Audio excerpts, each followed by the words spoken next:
good morning, you guys. Today is Tuesday, April 21st. We're going to continue to talk about food chains, and the standards I have up for you today are the same ones that we had yesterday, so I'm not going to really go over those anymore.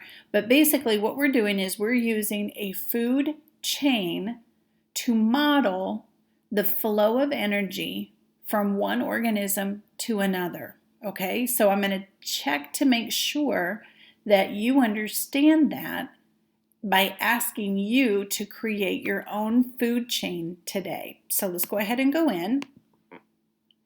And you'll see that I have a PDF here for you called Food Chain Mod.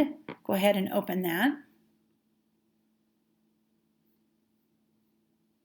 And you're going to do one of two things. You're either going to put this in GoodNotes, so that you can draw on this or finish it on GoodNotes and then turn it into me. Or if you would rather print it and then write on it, take a picture of it and send to me, you can do that as well, okay? So let me go over your directions with you. First of all, you're going to use each of the organisms below only one time. So I want you guys to think about an earthworm, an owl, a mouse, and then something called buffalo grass. And I used all of these organisms are native to Nebraska. So this is something that you could go out and find in the state of Nebraska. Okay, so if you're unsure what they look like, you certainly can find pictures of them on the internet. And then you're going to place these animals where they belong. So you're going to take a picture, either you draw the picture or you find a picture on the internet, take a picture of that, screenshot it or copy and save it, whatever you want to do. And then whichever one is the producer, that picture will go right here. And then whichever one is the primary consumer, and if you can't remember the definition of primary consumer, you guys, I gave you those vocabulary words last week. I think it was last Thursday.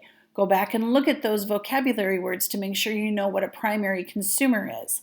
So the picture of the primary consumer would go here, and there is only one that would fit, okay? And then the secondary consumer would go here, and again, only one of these will fit that description. And then finally, the decomposer will go here, and again, only one of those is a decomposer. So once you get your organisms placed here, underneath their correct label, then I want to check your understanding for how we model the flow of energy from one organism to another by you're going to use the color red and draw arrows showing the correct direction of the flow of energy from organism to organism. So if you remember in the video yesterday, I told you it was very important that you pay attention to the direction that the arrow is pointing, because we want to show that energy flows from one organism to the next. So if you have any questions about that, go back and look at yesterday's video, and you can go fast through the video until you see the food chain. And then you can see which direction those arrows are pointing, okay? So when you're finished, you're going to have 4 different pictures of the animals or organisms that are in this box right here.